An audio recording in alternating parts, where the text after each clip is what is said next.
You're listening to the Back Home Network, presented by Home Field Apparel.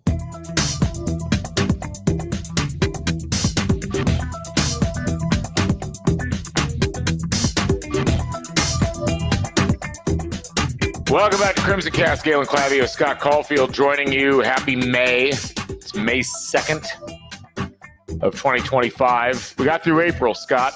Long month.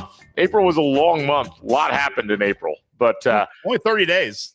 I know, but we went from not having a roster in basketball to having an almost complete roster in basketball.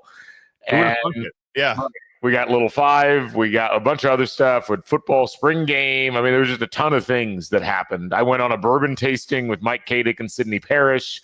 A lot occurred. That's the end of the Giannis era in Milwaukee.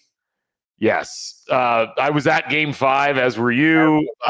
We'll unbelievable experience. We'll chat about that a little bit later. That's an experience I think that's worth retelling for the peeps out there. But before we get started, just a reminder, we're brought to you by Home Field Apparel, your place to go for the finest in college fashions, the softest fabrics, the coolest designs, and as I often say, Scott, not just college fashions, but they just launched an updated IMS. I know they come into race. It's like they do Little Five, they do IMS, they have a whole Ed Carpenter line. It's like they're almost a t-shirt brand for May, and it's like college is secondary. I mean, that's a great point. Yes, but this new IMS collection looks awesome. I mean, the last year's looked awesome too, and so it's not like it's a surprise that it looks awesome, but it's maybe a mild surprise of how awesome it looks. I'm going to pop it up on the screen here so the folks that are watching on YouTube or Spotify can see. You've got that greatest spectacle bomber jacket. You can see there. That thing is a spectacle. It is. I'm not sure that I can define what that bomber jacket looks like. It's a lot of colors, but it's cool looking. Yeah. Nice checkered line snapback hat. You've got some tanks, which I will not be purchasing because no one wants to see that. You got some cool t-shirt designs. You got some very basic, like those straightforward heavyweight IMS tees. That black one in particular looks awesome.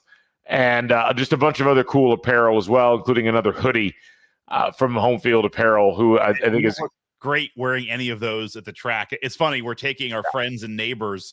They've never been to the 500. They moved here from Iowa. We're taking them this year. And just this week, the wife texts like, "What, should we coordinate outfits? It looks fun." And I was like, "What should we wear?" And I was like, "You cannot be underdressed or overdressed. Yeah. Like there's no way to dress wrong, and you will find somebody below you or above you at IMS. If you've not been to the race, I mean, you'll see all those looks, everything you just saw on the home field page, you'll see at the track, and it's just like, it is.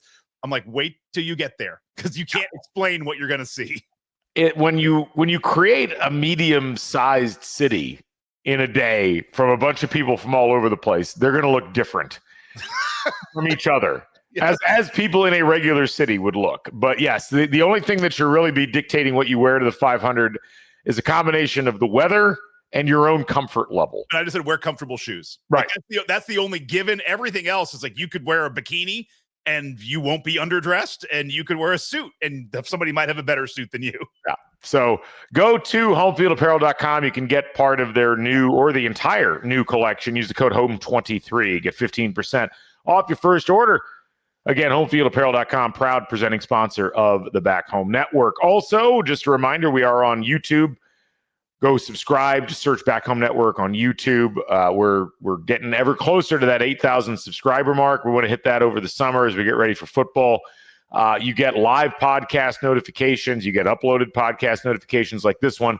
And we're going to be doing more in that realm. I'm working on some cool new stuff on the subscriber front. So if you're a Substack subscriber, keep your eyes open for that. We do have our own Substack, CrimsonCast.substack.com.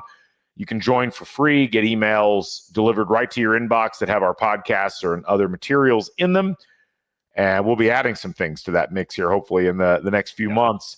And you also can, if you want to financially support the podcast, you can do so. It's only $5 a month, $50 a year. We certainly appreciate any support you folks are willing to give.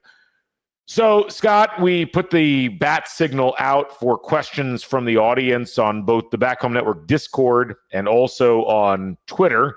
So we've got several questions that we want to try to tackle. We're not going to be able to get to all of them. We got a ton of questions from both areas. So we'll try to hit the ones that make the most sense for this context. I am going to, in case anybody asks or is curious, I am going to have a separate podcast I'm going to do at some point with Taylor Lehman from Bite Size Bison as we break down some of these recruits that IU football is getting. I did want to lead with the news today, which I thought was really interesting and really highlights what a fundamentally different era we are in right now. So news that occurred, or news occurred, whatever, news broke, whatever the wording would be, that about noon today, 11 o'clock or noon, that Derek Owings, the strength and conditioning coach for IU football, was being heavily courted by USC. Normally, when you see that kind of a message, it's like, well, the guy's gone. And that's a big one because, Owings clearly took IU strength and conditioning to a completely different level this past year. He had been with Cignetti at JMU. And then we got the news a couple hours later from Pete Thamel that IU had gotten a big pay raise and had signed a 3-year extension, basically. And I just think we need to pump the brakes for a second and think about, like, IU just fended off USC, one of the top football brands in the history of college football, and paid him enough that he felt like, you know what, I need to stay in Bloomington and continue to work for IU football. This is an incomprehensible era of IU athletics and IU football, Scott. I don't even know how to process this news. That should be the marketing slogan for next year, an incomprehensible setting. It used to be 10, 15 years ago, if USC just accidentally butt dialed one of our coaches, that would be them like, oh, yes, I'll take the job. I mean, the idea that, you're getting interest from USC is nuts. Yes, everything you just said. I was talking to somebody else about this. The thing that I love that Cignetti is doing is, I was talking to somebody else just about how some colleges seem to be caught flat-footed in this entire new realm of actually having to spend money at a pretty high clip for NIL. Yeah. And some colleges just look like, wow, we're not ready for this. Like, we have to actually spend our money. What are we doing? What I've really enjoyed is you see Cignetti in all of his interviews in the spring talk. It's not even just hey, we're doing well. He always says, we got to have continued support. It's like we've had great support and we need to continue having support from the president, athletic department. Like, I love that Cignetti's not taking, it's like the pressure's not off. He's still putting pressure on the team, talking about, the practice wasn't good enough today in April, but I think he's still putting pressure on Dolson and Pam Whitten and the president and just everyone at IU, like, hey, this was great. Keep it up. And what you see the results are IU steps up and fends off USC and gets more money here. And I think if you asked Cignetti about this, he would say, that's great. We need to continue showing support like this in the future. I mean, that's what I love is it's not just, hey, we had a great year. It's we had a good time. We have good support. We've got to continue it. But you saw it with a higher, a rehire, a raise like this. Well, I think you're seeing it also in the portal activity. IU's been able to pull a couple of folks in the portal. And look, Cignetti's 100% right. Like, this is not just about generating initial support. It's about maintaining a base. And the weird thing and the not great thing from a overall financial perspective is that there is no median. Like the median keeps going up. It feels like every cap. It's just endless. Yeah, this is what happens with an unregulated marketplace. Right. And that is ultimately one of those things where IU doesn't have a choice if they're going to try to keep pace. And what I've been impressed with is, I think it was earlier in the year, I think it was Brian Haynes was getting courted. They end up ponying up to keep him. The Tino Sinceri left, but Tino Sinceri went for a better job, like a better title. And, you already had Mike Shanahan here and Kurt Cignetti, helping to kind of pilot things. And so I'm just thrilled. And like Wes Huseman said on Twitter, we used to roll over and give up when programs like USC came calling. Now we pony up and figure out a way to make it happen. We're in the multiverse now. And it does kind of feel that way. It just kind of feels like IU has decided almost overnight, we are going to be a player. We're not just going to let you take our best people. Right. And this is where, if you don't follow coaching moves or player moves too closely historically in college football, this is what happens. Like, it's not just that Michigan has resources and Indiana doesn't have resources historically. It's that When Indiana gets somebody good, or, Alabama comes and takes them, or Michigan comes and takes them, and IU's like, welp, what do we do now? And that's not happening at this Or unfortunately, for a lot of years, none of those programs are even coming to take people because there's nobody worth taking. Right, I'm saying the rare occasion when you'd have somebody that would be worth hanging on to, it just wouldn't happen. So, the thing that I'll say, because it will start to happen, you mentioned this earlier, you've mentioned on a different pod, these are kind of, lateral moves, like going from strength and conditioning from IU to USC. Mm-hmm. You can fight those off. If he had been, if it's the strength and conditioning coach to offensive coordinator, you can't stop those moves. And I think we're going to start seeing, and Kalen DeBoer left, he left to be a head coach, and that's one of those where there's really no, IU fans need to be prepared, because I think we're going to start seeing in the next year or two, our coaches are going to probably be leaving for moves up, and those are things. If somebody offers you a head coaching job, there's only so many of those. If you're not a coordinator, somebody offers you a coordinator job, you got to take those. But in these like for like situations, you're right. Normally we would just say, oh, well, congrats. Do you want some forwarding mailing address labels? And it's like, no, we'll match that offer. We'll probably exceed it. Let's dive into some of the questions that other folks asked. And again, we had a ton of them. And I think for the moment, we're going to kind of jump back and forth a little bit between football and basketball. We had a lot of questions about the football or the basketball roster more than anything else. And I guess maybe we'll dive in. I'm going to see if I've got some football items that we can tackle first and foremost. And as I'm looking through the questions here, so Hoosier Knight or Hoosier Dada asks, or Dada, any holes or positions of concerns for IU football following spring ball? I mean, here's the thing. I feel pretty good about who they brought in and the fact that they still seem to be making some moves around the defensive line. And this is something I'm going to talk about with Taylor a bit more. The big thing with IU is this, they clearly have a good starting quarterback. This is a guy, as we'll talk about in one of the other questions, who has gotten mocked a couple of times now in the first round. Right. For this upcoming year, which the IU having first round draft pick possibilities at quarterback is not a thing that occurs. But I think people really are turned on by Fernando Mendoza's physicality, his ability to throw the ball effectively. Feels like a really great pickup in the portal, like almost one that was undervalued at the time that it occurred. Right. But it's one that I liked. I liked it at the time, and the more film I watched, I've liked it even more. You go across the different skill positions. I feel really good about what they did there. I'm interested to see how the tight end position works out on offense, because I think you've got some really good possibilities there, but obviously you have to see how it plays out. Offensive line is obviously going to be one of the big ones. And again, they went out and got guys. They go out and they get a starting center. They go out and get a guy who hadn't played that much at Ohio State, but has got a lot of physical promise. They seem to have dudes there that they can roll with, and it just is going to depend on how quickly they coalesce. I think Taylor's talked about this a lot, but there's questions around the secondary and who steps up and what they're doing. So I think that's probably where the biggest question marks are is, does the defense coalesce around the personnel sets that they've got? And, that's where the coaching staff, I think last year did just tremendous work. I mean, you look what they did. CJ West was not on the team the previous year. They had to integrate him into the guys that had come over from JMU and the returning players that were on the roster.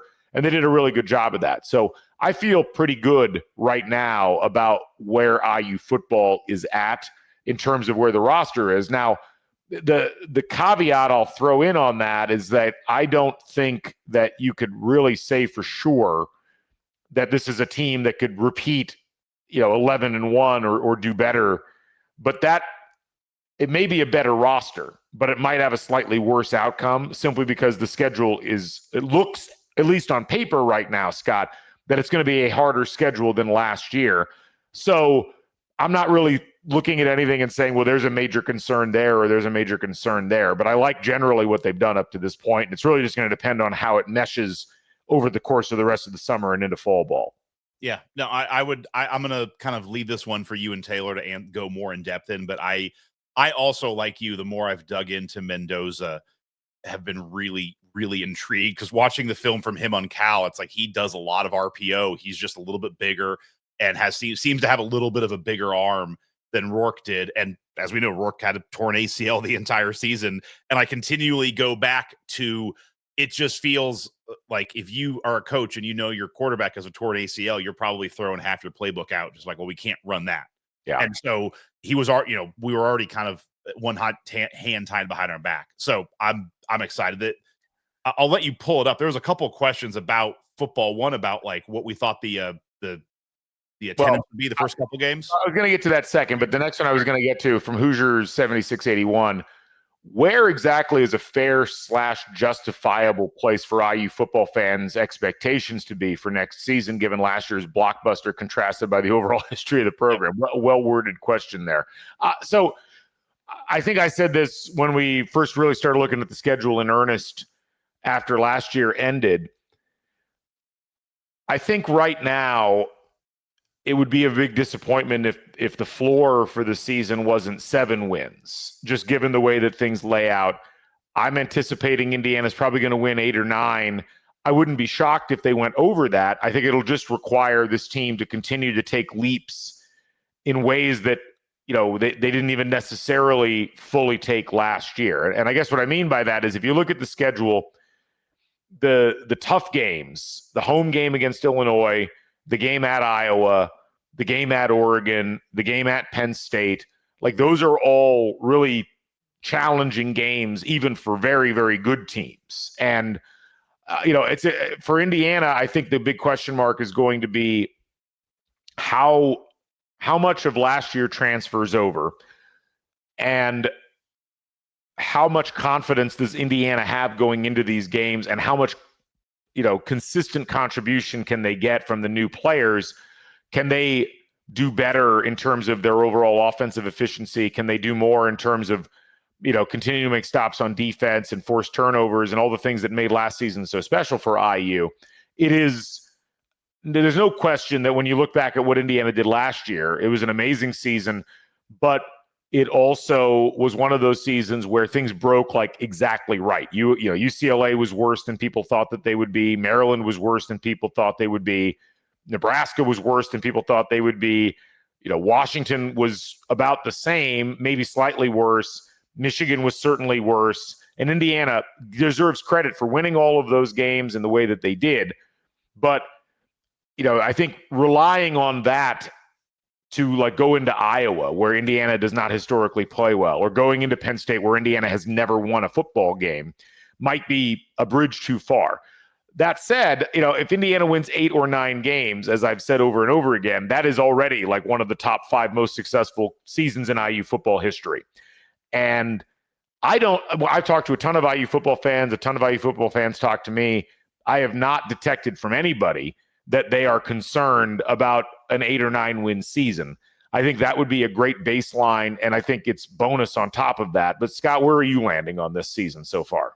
Very similarly. I mean, the thing that I've been telling people, and it's mostly, non-IU fans who are trying to gaslight, it's like, our goal is not to make the college football playoff. Like if the goal of us making the college football playoff going into a season is probably still 5 or 6 years away. And that would be stacking 5 or 6 really good seasons on top of each other. Last year was an aberration. It was awesome. Even after last year, and even I think we did really well where we could, like you said, be a better team this year. I don't go into this season thinking, well, we should make the college football playoff. Like that is just a bar in a different area. I'm in a very similar spot where, I would always say, dude, we've been bad for so long. You just got to make a bowl and win a bowl game, which, by the way, we still haven't done. Sure. I still would like to see us win a bowl, not knocking last year at all, but just like there's still that piece out there. Like, let's try and win a bowl game for the first time since 91. Yep. So, I do think the floor has raised in that 6 wins would probably, when we go to like the Motor City Bowl, it's like, all right, that would be, that something maybe didn't go right. That the floor has raised to 7, but we're splitting hairs. To me, I think very similarly to what you said, 7-8 wins feels like a really good season. That, again, would still be a historically better season we've had most years out of the last 20, 25 years. That's nothing to scoff at. That's a really good year. And I think the way the schedule lays out, I think it's reasonable to say a very successful season would be as if you defend Memorial Stadium. The Illinois game is going to be tough. It's not insurmountable. Right. The Wisconsin game, I'm not, again, the history of playing football against Wisconsin, I'm scared of getting hit by lightning on this beautiful sunny day, saying, well, that's not insurmountable because we've seemed to never beat them outside of a couple of random years. But it's not insurmountable to say we can beat Wisconsin at home. I think that's a really good spot to say, can you go 7-0 or 6-1 at home and start continuing? Last year they go undefeated at home. Can you start to show Memorial Stadium as a place where you can't just come in and kick Indiana around? This is a place where we're going to have a winning record, and most years we'll be undefeated or have maybe one loss. It's not going to be a place where we're having 5-6 losses. I think that's another good place to go. So I think those are all really good benchmarks. And if you get 7 or 8 wins, you're going to one of the 7 best bowls Indiana's ever been to. 6 bet. I mean, we've only been to like 12, but you're one of the 5 best bowls Indiana's ever been to. So I would say for anybody who's saying, we don't meet the expectation, we don't meet the results of last year, it's like that's not what Indiana is looking to do. But I do think for me the floor is raised. We're normally out, 12 months ago, I would always say we just got to win 6 games. Like that's the baseline.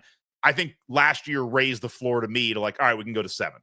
Yeah. Well, the one other thing I'll note on, I think you summed up a lot of that very well. I think the one other thing I would note is that, Indiana's got those 4 games that I would consider to be really tough games. And it's not that the other ones are going to be pushovers by any means. They got Wisconsin at home. They're going to be tough. They've got Michigan State will be better. UCLA will probably be better. But, the games I read off, at home versus Illinois, at Iowa, at Oregon, at Penn State, that's a pretty tough sled. But the other contending teams in the conference also have tough slates. Ohio State, who lost a ton, and it's Ohio State, so they're going to reload, but they've got Texas at home. They've got to go to Washington, which is tricky. They've got to go to Illinois. They've got to go to Wisconsin. They've got Penn State at home, and Penn State's loaded for bear, and they got to go to Michigan. I mean, they don't have Indiana. Just had to throw us in there for fun. That's right. Well, they don't have Indiana. Penn State, they've got Oregon at home. They're at Iowa. They're at Ohio State. They may have the easiest schedule of the group.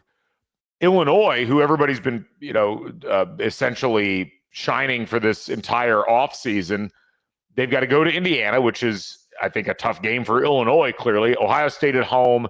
They're at Wisconsin. They're at Washington. So, and even Michigan, who I think people are expecting to have a bounce back year, got to go to Nebraska, got to go to USC, got to go to Michigan State, got Ohio State at home. So what I'm saying in this is, like, if Indiana can find a pathway to get to 10-2, which I think is very reasonable. Like, I could see Indiana, they could beat Illinois and they could, maybe knock off Iowa on the road, because Iowa's kind of been hit or miss. I think Indiana could outscore them. You lose at Oregon and you lose at Penn State, but you win the rest of your games. Like, you're right in the mix, not just for a Big Ten championship game appearance. You're in the mix for college football playoff at 10-2. Like, 10-2 is, might be on the fringes, but you collect a couple of top 25 wins, you get yourself in the top 10, top 15 early, and you're able to stay there. That's a pretty good spot to be in. And Indiana, I think, so much of last year's narrative was the fact that Indiana started on the outside of the top 25 and really had to fight to get that consideration. They're going to be starting with a much higher floor in the eyes of the committee. And I do think that matters a lot in terms of college football playoff aspirations. But even beyond that, like you said, even an 8 or 9 win season would get you to a really good spot. Well, if you're 10-2, you're going to have a win either at Oregon, at Iowa, or at Penn State. So the narrative of, they haven't beaten anybody, it's like, well, we will have beaten somebody. But I will just say this to Indiana fans who had to deal with all of that last year. If we're 10-2, and let's say we lose at Oregon and lose at Iowa, or maybe let's say we lose at Oregon, lose at Penn State, but we win at Iowa, and maybe Iowa isn't where they've always been. They're outside of the top 25. Unfortunately, just be prepared for probably some residual national annoyance from last year coming back to this year. It's like, well, they still haven't played anybody. It's like some of that might come over. And if we get punted from a college football playoff because of just crappy narrative, so be it. Like, it's not the end of the world. But I can already kind of foresee that happening, is that if that's the way that we get to 10-2, it could be there. But like you mentioned, that scenario might be good enough to get us into the Big Ten title game, which is also pretty cool. Let's keep knocking off things we've never done before. No kidding. We had another question. I have a question for you. I'm pulling rank and I'm putting in a Twitter question. We're on a, I have a note here, like, days since Galen has not been to an IU football game. We have a calendar going there. There's the days, it's, 365 days. You went to all games last year. Yeah. I look back, the end of the 2023 season ended at Purdue. So I'm assuming you didn't go to that game. I don't think you went to that game. I did not go to that game. No year of the Allen era. It's pretty bad. You will start next season. You have season tickets, as do I. You'll go to Old Dominion, you'll go to Kennesaw State, Indiana State, you go to Illinois. The first road game is Iowa. Like, is September 27th when your year-long streak is? Are we going to hit 400 days? Like, what's the streak going to end of days you haven't been to an IU football game? You're putting a lot of pressure on me with this. I hadn't thought about it in those terms, but you're right. It's I need to think through this a little bit more because I don't think I'm making it out to Iowa. Because Iowa, which sucks. Going to Iowa always sucks. It's not just the journey; it's also the destination that sucks. And there may be some other things going on that I need to be in Bloomington for, which might preclude me from going. Right. That's a tease out there, folks. I can't tell you what the tease is, but that just know that there may be some things in Bloomington that weekend. But that might put pressure on me to head out there for that game. But that's the first one. Now I am going to go to Oregon. That's the plan.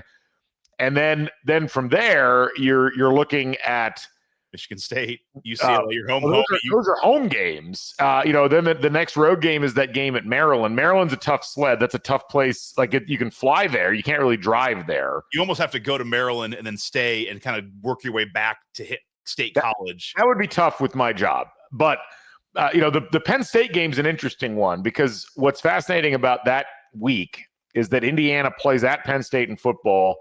That's week 11 on a Saturday. We don't know what time. We won't know what time until probably about 2 weeks before.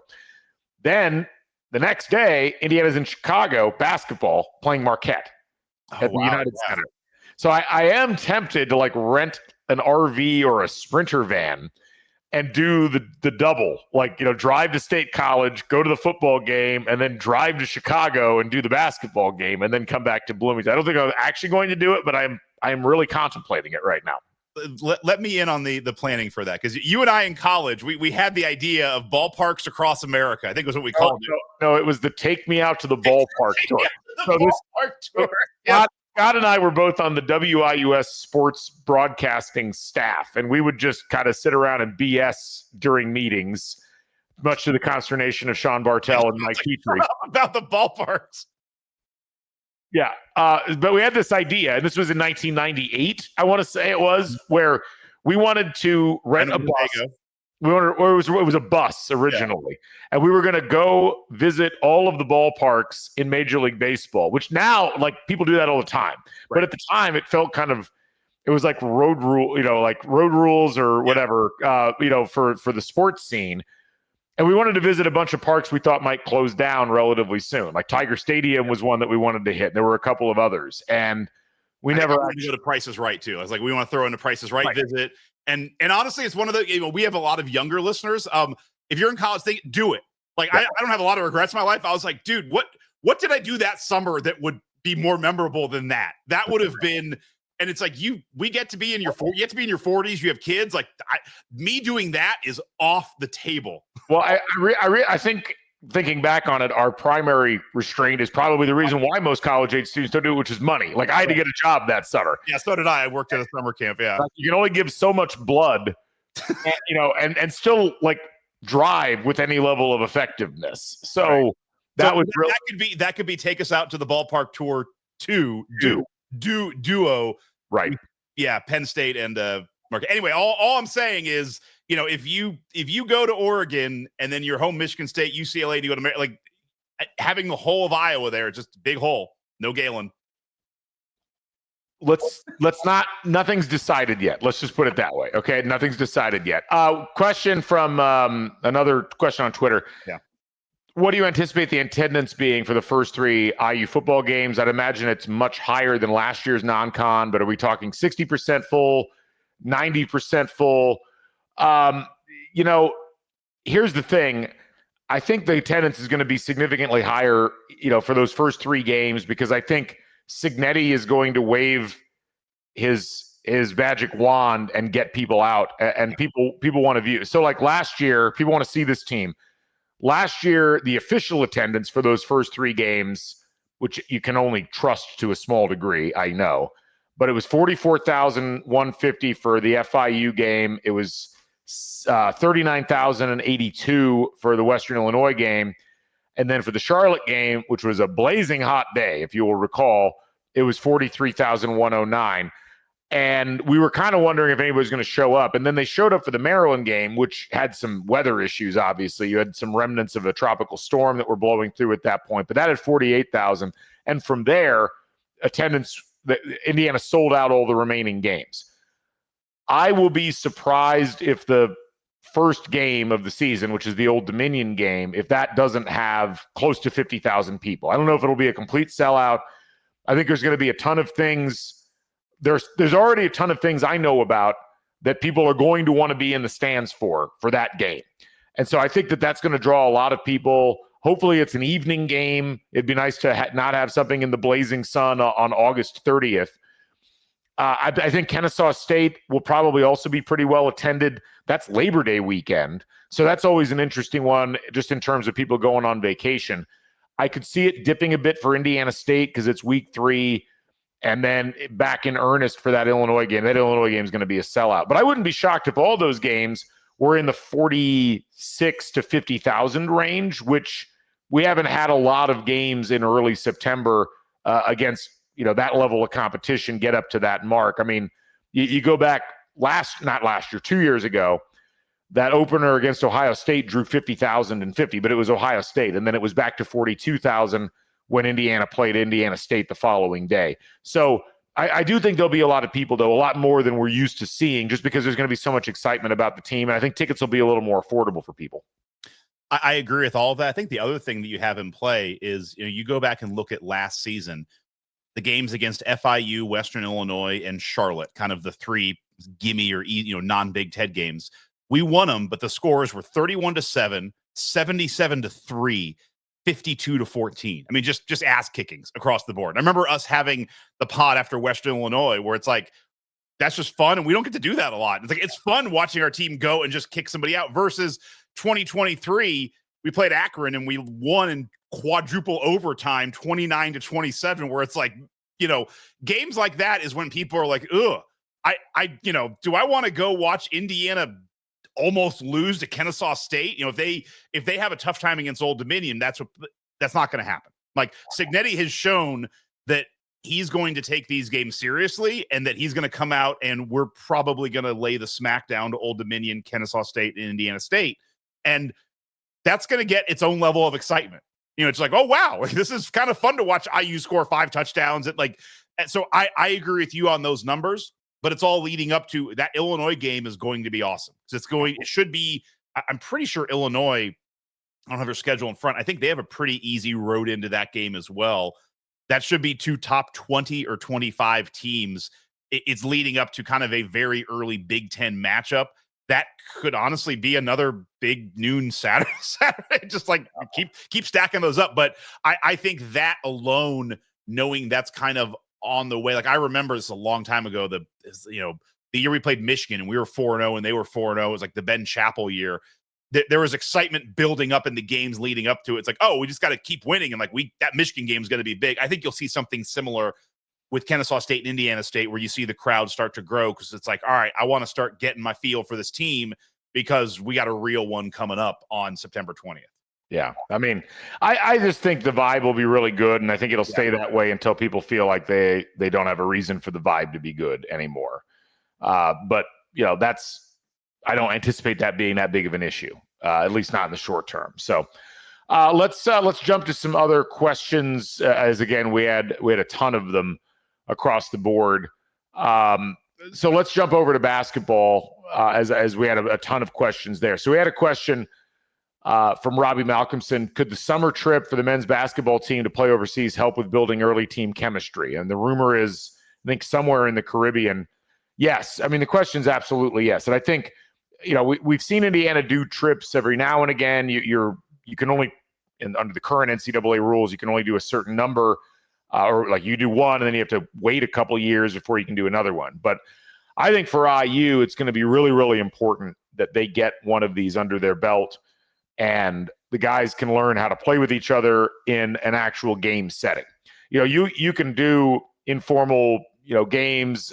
You can do, certain limited amounts of practices, but you can't substitute what you get when you actually put everybody on the floor. They get used to what their roles are and how it works. And so I think it absolutely helps with chemistry. And I think it may actually just be a necessity to get this team up and running, given that it is a bunch of guys who largely have not played with each other up to this point. I agree, or I tend to agree. But I go back to, like, was it 2000? I'm looking it up right now. 2021, the team went to the Bahamas before the season, and a lot of it came out like, oh, they kind of gelled and coalesced, and that was a team that, I think that's the team that went 7-12. If I have my years right. Team ended in 2021. But I mean, that was either the last year of Archie or the first year of Woodson. It's like his first year of Woodson they made a tournament. I think these preseason trips, you can kind of bend them to whatever the result of the season is. That if the team ends up looking pretty good, it's like, oh, that trip made the difference. If it doesn't, if the team's not great, it's like, oh, well, that didn't do much. I agree. I don't think it's going to hurt. And I agree that with 12 guys who don't really know each other, putting together more time in the crucible together is going to be good. But I think it ends up coming down to, if you have the right coaching staff in place, these trips are going to matter. And I think we both have the hope that DeVries is the right answer to that. We've done these before and had seasons that are kind of lackluster, or seasons where it's like, man, this team doesn't look connected. I guess that Bahamas trip didn't matter. But I don't think it can hurt. That's my whole thing. I don't see it hurting at all. And I think ultimately you've just got to have some kind of an environment, especially with how quickly the season starts. I mean, you're playing Marquette on November 9th. You're going to have to figure out a way to mesh a little bit ahead of time. And look, even with that, it's going to be a work in progress through the first month or so. Not too different from football last year. People forget there was some questions after that FIU game, and it was like, well, pump the brakes because they're rounding into shape. And that's exactly what happened. And I think at this point, you got to give Darren DeVries and his staff some credit and some grace, I guess, in trying to piece all of this together. But I do think the trip will be helpful. Let's see. We had a question regarding some other items with IU basketball. Just kind of digging into some of these here. Someone asked, is lore StarCraft? Does IU need a rim protector to compete in the Big Ten? So here's the thing. Like, I feel like rim protection is both important and overemphasized, because when you look at the last couple of years, if you're looking at it from the perspective of block percentage, like, are you collecting blocks at the rim? Are you altering shots? Last year, the top two teams in the league, Michigan State and Maryland, was tied for second. They were number one and number two in block percentage. But I think it's important to keep in mind that the third best team in block percentage in the conference last year was Minnesota, who was not a good team. That was a team that was not particularly talented. They struggled quite a bit throughout the course of the year. And even when you look at something like offensive rebounding percentage, it wasn't an exact correlation to teams necessarily being great. Defensive rebounding percentage and things like that, I don't think you necessarily need a 7-footer or like a hyper large big in there doing that. I think if you have two athletic post players who can rebound and defend effectively, I think that's more important than having a quote unquote rim protector. Certainly rim protection is nice, but again, it's like, I'll point back to the 2022 season when Indiana's rim protection that whole season was a 6'9" guy in Trace Jackson Davis and a 6'8" guy in Race Thompson. And that's essentially the sizes of what Indiana's got out there going into this upcoming year. So, I keep hearing this refrain like they got to get a rim protector, and they may still, like they're not done building the roster, but I could absolutely see a scenario where Indiana's like, we would rather have a more agile, slightly smaller front line because it might be easier for them to rebound. And look, there's so many different ways to win basketball games, and I've talked about this on the show before. Indiana has kind of largely predicated a lot of what it's done the last few years on this idea that they were going to focus on certain aspects of defense and of offense. And, if you look at Mike Woodson's statistical profile, it was like, well, we're going to have a high assist rate offensively, and we're going to try to shoot the ball relatively well, and we're going to try to hold the opposition down to a lower shooting percentage. And that kind of worked. It didn't work the last 2 years. It worked the first two. But the flip side of that is, Indiana, kind of voluntarily chose not to be particularly great at offensive rebounding. They didn't really focus on limiting their own turnovers or turning the opposition over.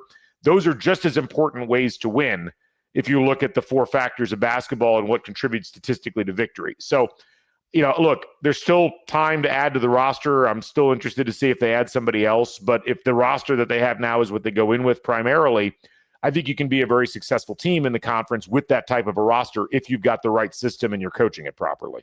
Yeah, you took one of the thoughts right out of my mind. Is that the most successful season we had in the last 4 years was 2022, and that was Trace Jackson Davis, who had a block percentage of he was 24th in the country in block percentage, but he's 6'9". Then the years after that, you had Khalil Ware at 7 foot and Omar Ballo at 7 foot or 7'1". You'd be like, oh, just that's a better rim defensive. And it's like, nope, the results weren't there. I would also say that, you look at just a quick NBA corollary. The Pacers just played the Bucks. Giannis Antetokounmpo is definitely a rim protector.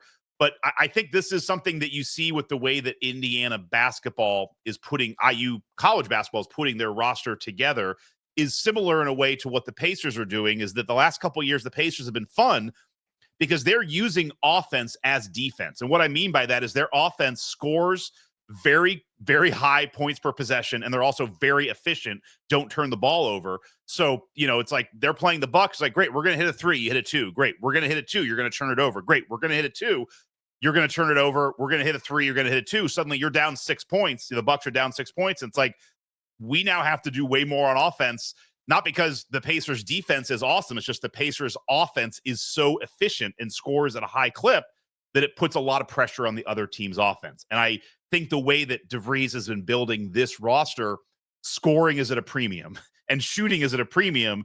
And I think that, you're not going to fill all of the holes, but if Indiana can score a little more effectively and with a little more points per possession, that's going to put pressure on other teams when they hit lulls even more than a rim protector would. That's the thing. If you're shooting well, it takes a lot of pressure off of your offense and your defense. And it's clear from my evaluation of what they're doing in the portal that that's what they're aiming at. They're aiming at shooting. They're aiming at being able to switch effectively on defense, and they're aiming at having guys that can drive to the basket and create both opportunities for themselves and space for their teammates. So again, it's a different style, and it does kind of beg the question, and this was actually, I think, asked by Patrick, can you build a roster for modern basketball, parentheses, the tournament and the Big Ten, or does there have to be a shift in the conference style first? I would look at it like this. I don't think Indiana is built right now to compete for the Big Ten title unless a bunch of stuff goes right, and that's fine. Now, they might, and I'm not trying to put an artificial cap on them, but I think Indiana just, like, the talent floor is probably a little too low for that, just in terms of, if you've got questions about the players Indiana's brought into the portal, they're all pretty high performance guys at lower levels. And then the question becomes, well, how do they transition to the higher level? I think they're going to transition pretty well. But even with that, there's just going to be certain teams that are going to have a higher caliber of athlete and a higher caliber of basketball ability. But I do think that this Indiana team is built really well to be a good shooting team that would be a really difficult out in the NCAA tournament.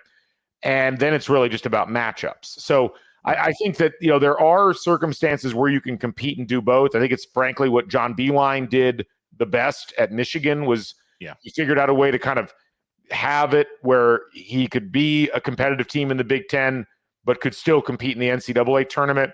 I think Bo Ryan figured that out very late in his tenure, and that was really what elevated Wisconsin. Purdue has done it. I mean, I think you got to give them credit, but they've done it by kind of like taking the Big Ten style and making it work in the NCAA tournament. Like them and Michigan State both kind of just push the Big Ten style as far as it can go in the tournament. So, look, there's a lot of question marks. And we had another question that I'm not going to try to tackle right now about like what are the early power rankings when it comes to the teams in the Big Ten for the upcoming year. I mean, it's hard to say. Like the rosters aren't even complete yet. Right. And until the dust settles, it's almost a fool's errand to try to evaluate that. But I do think Indiana's in a good spot right now because they've got interchangeable parts. They've got parts that look like they can step up and be the leading scorer one night and then step into the background for the next couple of nights and not have it be that big of a deal. But that's the kind of thing I think to keep an eye on. And as you try to cobble a roster together this year, it's going to be different than what you're going to have moving forward. There was another question that really ties into this as well. The power rankings just got me thinking of, I do love it, just tangential, but I love the meme of the Brad Underwood in like the 80s photo of not his 80s, but he looks like he's like coaching in Belgrade. Yeah, I know. It's great. You haven't seen his photo yet. I'm going to see if I can call it up. They signed like a bunch of just Euro players with names that are, Stegakovic and but the picture is just great. That's been going around. It's like he's like the Russian assistant coach from '88 or something.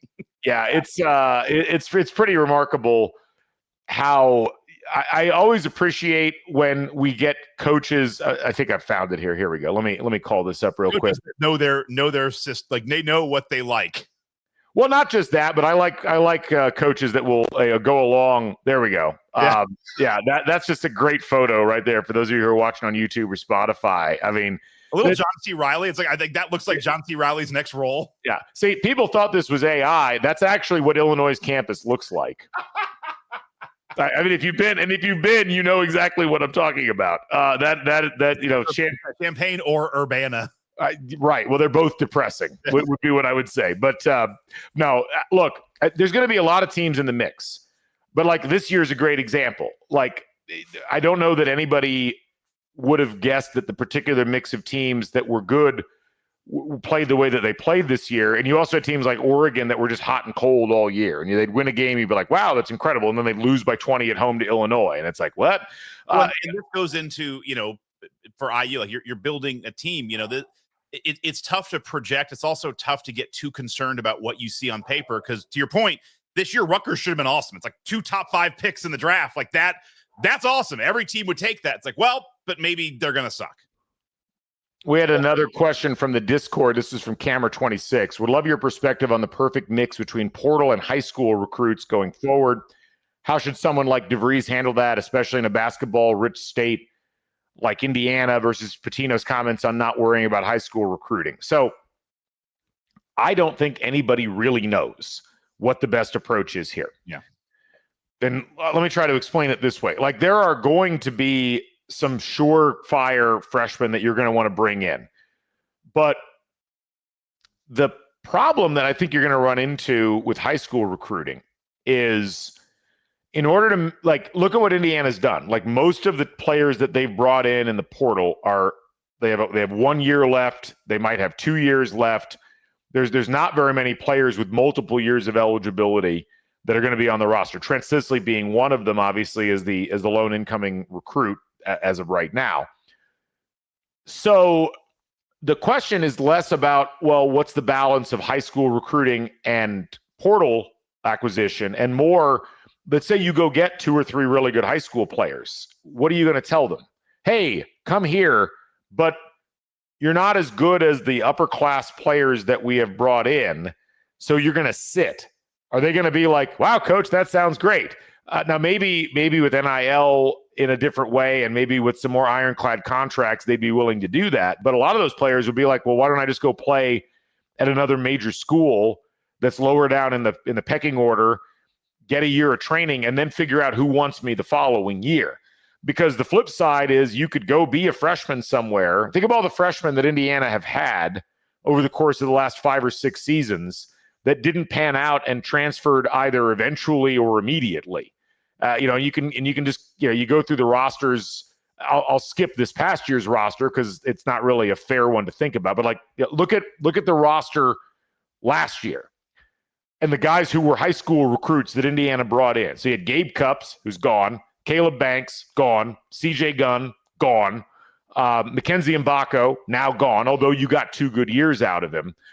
You go back to a couple of years prior, you had Blake Renew, also a recruit, gone.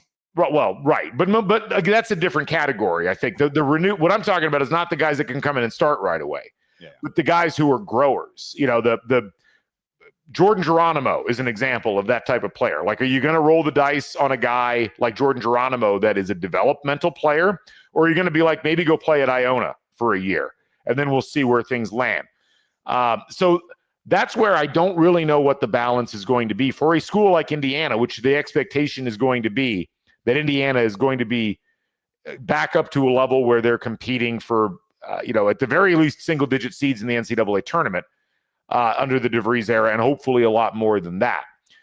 So I wish I had a good answer. I would like to see Indiana have enough recruiting juice to bring in a couple of stud high school recruits every year, like 2, maybe 3, if you can guarantee that they're going to be better than the people that you could get in the portal, and go ahead and roll the dice with them. And then the rest of the guys are guys that you're filling in portal positions with over the spring session. But there's going to be coaches like Pitino who are going to be like, why would I even bother with high school recruiting when I can go get players that have already gotten a chance to scout for 2 years at the college level, and I just have to make sure that they're the right fits for my system. I think you can't take a lot of what DeVries is doing right now as necessarily what DeVries is going to do in the future, because DeVries is trying to build something from scratch right now, not just a new roster, but a new roster that fits a new system. It won't be a new system next year, and it'll be more about, okay, what can we plug in? What pieces do you lose? How does all that reconcile? I think it's a really fascinating question, and I wish I was smart enough to have the answer to it right now, but I think it's really going to depend on circumstance and the way that you're always going to learn lessons based upon what happened the first time, and that might end up impacting the way you decide to approach it the next time. I mean, the answer is you want to have 72% transfers. Oh, see, no, I ran the numbers. This is great. Yeah, 70, maybe 71%. But if they're over that, you're screwed. No, it's not only going to be basis year to year, it's also circumstantial. So, I mean, I think there's it's very similar like to Indiana, recruiting Indiana. Like the years that, Greg Oden and Mike Conley are seniors in Indiana high school basketball. It's like, yeah, you should probably get those guys on your team. The years where, there's not a great player, maybe you don't recruit Indiana that year.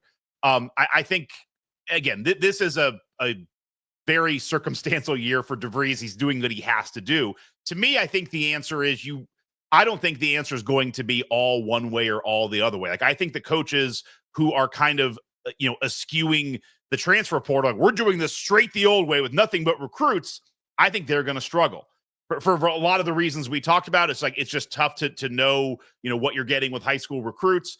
But I also look at, guys like Pitino who are just saying, screw it, we'll just do nothing but transfers. I think they're going to struggle for other reasons.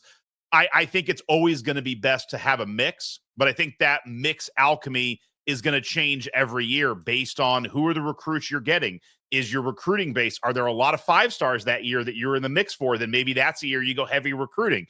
If it's not, then maybe it's a year you go heavy transfers. Do you feel like there's some transfers coming in that you're going to get the handle on? So I think the answer, the answer is both interesting but kind of boring, in that it's probably going to be a mix, and it probably should be a mix that changes year over year. And I just think, to me, the answer is I don't want a coach who's stuck hard one way or the other, because I don't think that's the right answer. I think the right answer is going to change. In some years, it might be we should have 7 high school recruits because we got a ton of great 5-stars who all can come in and start.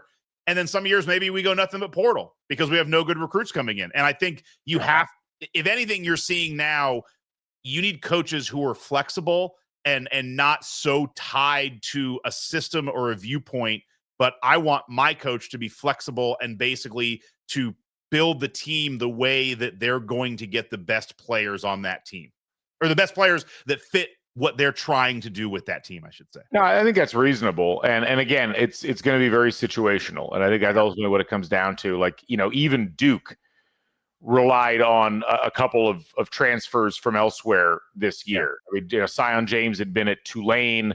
Mason Gillis, who came off the bench a decent amount, was obviously at Purdue. Malik Brown came in from Syracuse. So they were, Gillis and Brown were more like bit players. But even Duke, who probably can get whatever 5 stars they want in any given year, wasn't afraid to dip into the portal a bit. But I think their ratio is likely going to be, okay, we'll suck up the 5 stars. And I think for a lot of other teams, it's like, well, we got to figure out some other approaches to doing things. Yeah. And you are right, but it's also like they're getting guys like Cooper Flagg, where it's like that's a 5-star that is going to be a 5-star who can start. Yeah, Crimson Fire asked on Twitter, beyond year one, do you see IU men's basketball bringing in more high-end true freshmen, or just going to roll with 1 or 2 yearly? With Clark, Adams, and Johnson, the assistant coaching group, which is a really good recruiting group. With Rod Clark, I hope so. Rod Clark, the Tennessee recruiting coach, now an IU coach, and obviously Drew Adams and Kenny Johnson, we know. But you have 3 guys that can get dudes, especially high-end freshmen. Look, here's the thing. Indiana's kind of starting from scratch with a lot of these recruits. Right. New coaching staff, but also a coaching staff that was struggling to land these players. They end up going to Connecticut, or they end up going to other places, Maryland, and so Kentucky. And you've got to build relationships early with those players. And I think I saw news the other day, like Drew Adams was up at Lawrence North or something, seeing a top-level prospect like a 4-star center. That's going to take a little bit of time. Yeah, you're looking right now at freshman and sophomore, which means you're not getting them until the 2028, 2029 class. Yeah. The one thing, though, is, Indiana is in really good NIL shape. I don't think people realize how good of NIL shape Indiana is in. Indiana has spent a ton of money on both football and basketball, but a basketball, it significantly exceeds what they spent last year. And that's going to help in this process as well, because that does ultimately resonate with people, and you would expect that. So let's see. A couple of other questions. I wanted to get us out roughly after an hour. I didn't want to go too far on this, but some good questions from people overall. Hoosier Lee on the Discord asked, curious about your take on the IU basketball staff. To me, it seems reflective of DeVries' general approach. Solid, not flashy, ready to do the heavy lifting. It's a fairly flashy group in terms of, like, you've got a guy in Drew Adams who has a pretty sizable recruiting footprint. You've got Kenny Johnson, who obviously we're very familiar with, has a lot of connections to the DMV, where you've got a ton of recruits that come out every year, and Indiana's gotten some pretty good players out of there, including Victor Oladipo. And Rod Clark, coming in from Tennessee, was heavily involved with the Dalton Connect recruitment, which Indiana lost, was heavily involved with, a couple of other recruitments of note. I would call them more than just solid. I think that's a really, really formidable recruiting group that all has different strengths. And, you've got Nick Norton and you've the other coach whose name had just escaped me. I apologize, who I'm assuming are going to be focusing more on court coaching and training. I think that's the kind of mix that you need moving forward. So I really like the staff. It's a fascinating staff. It's a staff that's got a lot of different facets to it. And again, you never really know how all of that's going to fit together, as we talked about with some other things. But on paper, you think about some of the names that were tossed around earlier for some of the assistants. This is a pretty good spot to land with this group, it feels like, all things considered. Agreed. I agree with you. Yeah. A couple of other quick questions. So we had a question from Hoosier in Japan. And this, I promised everybody that I was going to be doing a series on NIL and the house settlement. I've been waiting on the house settlement to actually settle so I can do that podcast series. But in the meantime, Hoosier in Japan asked, is it possible to have a regulated, fair, and equitable system for player payment and portal transfers that promotes, parentheses, not buys, allegiance to a school or team? So here's how I will say my answer to this. I think it's absolutely possible to have an equitable system for player payment and portal transfer, but it requires the schools and the conferences involved to create rules. And these cannot be one-way unilaterally imposed rules like the NCAA and its member schools have gotten used to doing. It has to be a system where there's some collective bargaining involved with the athletes. This cannot be a situation where all these things are being dictated to people. Because I think we've seen consistently now that the courts are like, your business is not that special, college athletics. Like, your business is not so unique and so dependent on, I mean, remember the big argument was, if players get paid, people will stop watching college sports. Meanwhile, we just had like the highest rated Final Four in a while, I think it was. I mean, like, it's ludicrous that, and it always was ludicrous, this idea that somehow people were going to stop watching college sports because there was money involved. So the NCAA has gotten so used to dictating these terms that there is a pathway to a more equitable system, but it requires what the professional leagues have, which is a player union or something similar, and collective bargaining between that and the teams and the conferences involved. I don't know that we'll get there with the way that the current leadership of the NCAA is approaching things, because their answer to everything really for the last 15 years has been, well, we'll just throw more lawyers at it, which is not, that's not a system that's going to produce anything fair and equitable. Now, the one other thing I'll say, though, about what Hoosier in Japan asked about, you know, a system that promotes. Can I jump in real quick on that? Go ahead. Yeah. I mean, this is more your expertise than mine, but I'm just as a sideline fan, but knowing how it all works, I love hearing this. I also get in these debates of how we can set it up and all this, but I think in the end, it is all just wasted breath, because even if what you need is exactly what you mentioned, which is collective bargaining, but you need a league, and, you know, the NBA has a commissioner, and the commissioner can dictate terms. And in the end, the Pacers and Bucks are competing, but they are also part of a collective, and they do things that are for the best of the NBA, and the owners, you know, they're competing against each other, but they are also collectively working together to make the NBA better, because they all make money that way. Unfortunately, the NCAA is like blood sport. It's just everyone is out for their own. Like, Indiana University is theoretically kind of partnered with other Big Ten schools, but they're not. And if they can do things that kills Michigan State or Michigan's, like, they will do that.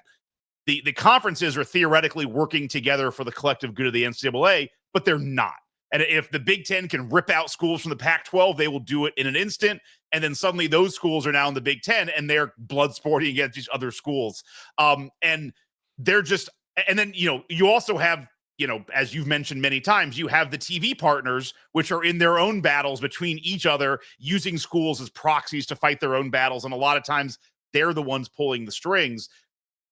I just don't see a way of having all of this being put together in a spot where everyone who's been kind of acting as their own sheriff for 140 years, you're going to get someone to be the commissioner of all of this, and everyone's going to kind of work in the best interest of the overarching good. And so I unfortunately think it's just going to be little band-aids here and there, and you're going to have, these are all interesting ideas. We can talk about it, not to pour cold water on it, but I don't see how it ever gets kind of resolved in a way that makes sense. Well, and I think it'll just be kind of these series of every year. It's like, man, this is really stupid. And that kid got $5 million. What the hell? And like, they're getting underpaid, and they have so much money. And like, man, they're blowing a lot of money. And like, that's the way it's going to be, because everyone is there. There is no person who's leading the collective charge. It requires there to be adults in the room who I mean, seriously, it requires, because you're right. And I'm going to talk about this a lot more in depth on the NIL series, but it requires people acknowledging that, hey, what we have done doesn't work anymore. And the courts have said that it doesn't work anymore. And we're not going to get somebody in Congress to wave a magic wand and fix it for us, which has been the entire strategy of the NCAA, it seems like, for the last 4 years. Well, and even in the NBA, they put rules in to like protect the owners from themselves. Like they'll do this, like you can't trade 5 future draft. You only trade like every other year, because it's a fun story. The owner of the Cavs traded literally every draft pick in the 80s, just one off season, just try, and like, this sucks. And so they put factors in to stop themselves from kind of being themselves. Right. You just don't have any of that in the NCAA. So the one other thing I'll note, just in terms of the question that Hoosier in Japan asked about, the loyalty being, promoting loyalty as opposed to buying allegiance. And here's the thing that I think we have to keep in mind on all of this. people have jobs. Why do we work where we work? Why do we do? You're different. You're self-employed, but for those of us who have to work for other people, why do you do what you do? Do you do it because of an abiding loyalty to the company? If that's your primary motivating factor, you're probably not getting paid your actual market value. And that isn't to say that that's wrong or that that's bad, but I think you can't. I've never felt like in these sorts of circumstances where there is significant value of what you do. And let's be honest, like college basketball players, college football players, the reason why there's so much money is because there's so much interest. And the reason there's so much interest is that these are very, very elite people at something that's very, very public. It's not a whole lot different than why do movie stars get paid a lot of money? Or why do people in other pursuits where there's a very finite, small number of people that have the opportunities? So, the idea that a lot of people have that, loyalty needs to be the primary factor here is, I think, part of the issue with the way that people are viewing the whole NIL situation and the transfer portal. Because you'll see people entering the transfer portal still, and it'll be like, oh, that guy quit, or that guy left his team and is chasing something. And you see this even in the NBA. When LeBron James leaves the Cavs and goes to the Heat, or leaves the Cavs and goes to the Lakers, it's like, well, you're just ring chasing. And it's like, well, the flip side of that is what you see with Giannis right now, where, here's, Giannis, they win a title and they've watched their entire roster collapse around them due to bad management. And there's been some bad luck, obviously. If Giannis leaves this offseason to go to another team, there's going to be people who will be like, oh, he just, left to go chase a ring. And it's like, he already won a ring. Like loyalty only goes so far. You have to watch out for yourself to some degree. And I don't think it's fair in college athletics to hold players accountable on a loyalty perspective to teams that the coaches themselves do not have much loyalty to beyond whatever the paycheck is. And there are certainly exceptions to that, but most of the exceptions are people that are paid incredibly well and have set up a system that is very successful for themselves to stay at that point.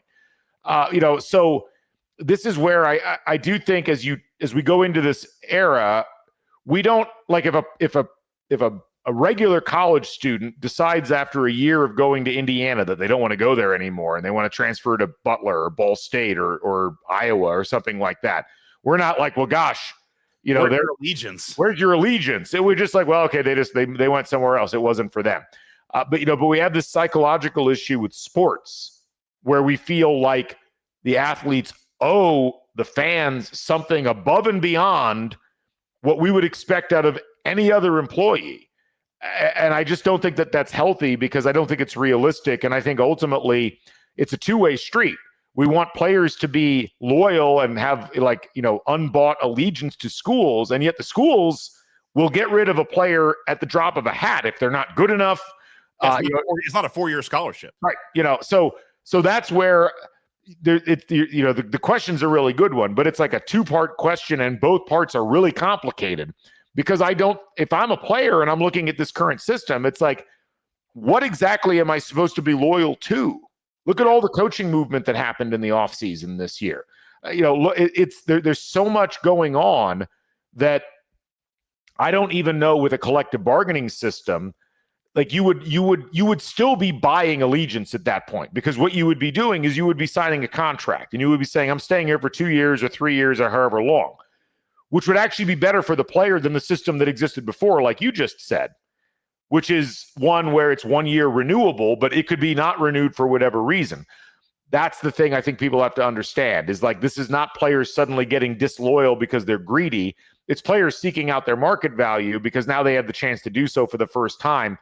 And unless the schools are willing to say, you're an employee, we're willing to pay you as such, I don't know where the loyalty exactly is coming from on that side. Well, yeah, I'm just going to requote you in like 12 different times. It's like the analogy to people in their jobs is perfect, because people have their jobs and they get paid. It reminds me of one of my, I'm get to a point here, but it reminds me of one of my quotes from the show Mad Men, where, the character of Peggy is like, well, you got an award and like, I gave you all the ideas and you never said thank you. And he's like, that's what the money's for. Right. Like, that's why you get paid. Like, that's your thank you is the money. But, the reason I think people get, and for the most part, people understand pro sports. It's like, oh, well, you're going to go, if Miles Turner, again, a lot of Pacers talk about, if Miles Turner gets a, 3-year, $45 million deal and the Pacers can't match it, it's like, well, yeah, he's got to take that. It's more money. People understand that because these are employees and everyone has a job and they know that. This goes back to something you said ad nauseum, but it's so true. Part of the problem is the NCAA doesn't, they don't know what business they're in. And because no one can just say these are employees.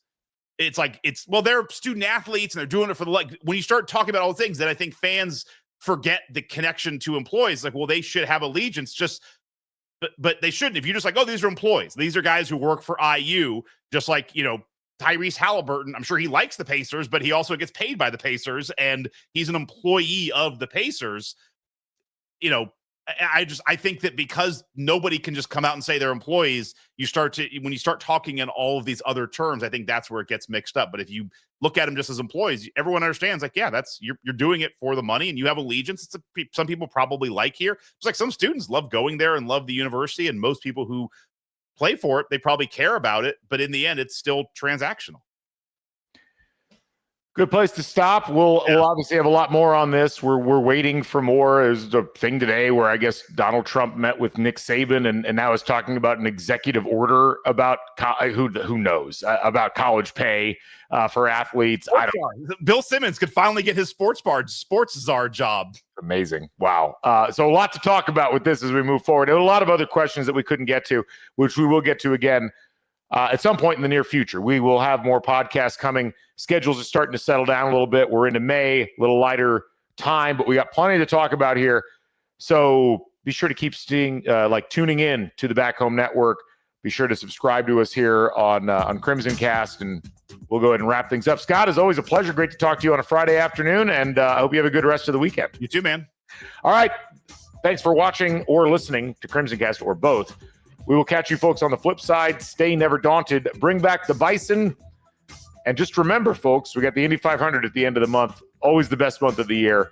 Pacers in the playoffs. Plenty of good things. Catch you on the flip side. So long, everybody.